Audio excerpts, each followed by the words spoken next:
نورانی صاحب تھے نا، احمد شاہ نورانی، بہت بڑا عالم تھا، بریلوی حضرات کا، بڑا سیاسی لیڈر بھی تھا اور بڑا خطیب بھی تھا، بڑا مقرر بھی تھا، قرآن بھی بڑا خوبصورت پڑھتا تھا۔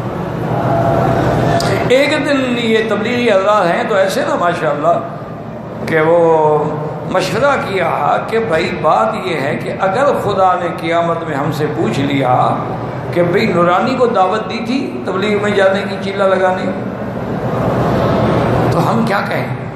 انہوں نے کہا پھر کیا کریں جناب؟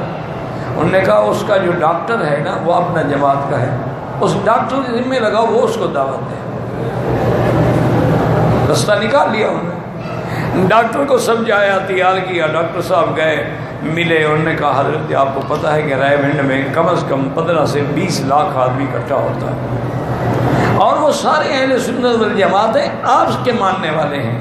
اصول ہے کہ وہ مولوی کو اپنے جلسے میں تقریر نہیں کرنے دیتے جب تک وہ چلہ نہ لگا چکا ہو۔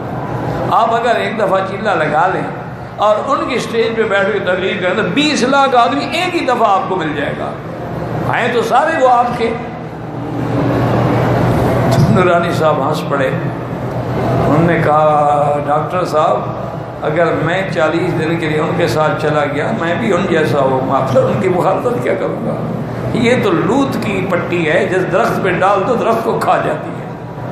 یہ تو ایسی جماعت ہے کہ اگر میں بھی ان کے ساتھ چلا جاؤں نا 40 دن کے بعد میں بھی ان جیسا ہو جاؤں گا، تو پھر ان کو میں تقریر کیسے کروں گا ان کے خلاف؟ تو بہرحال لیکن انہوں نے دعوت دی۔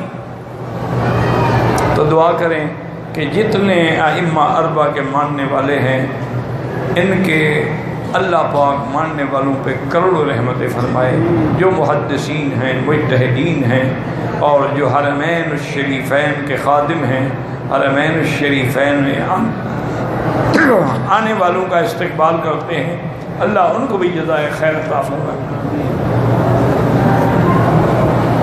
رات دن دعا کریں، اللہ رمضان عزت کے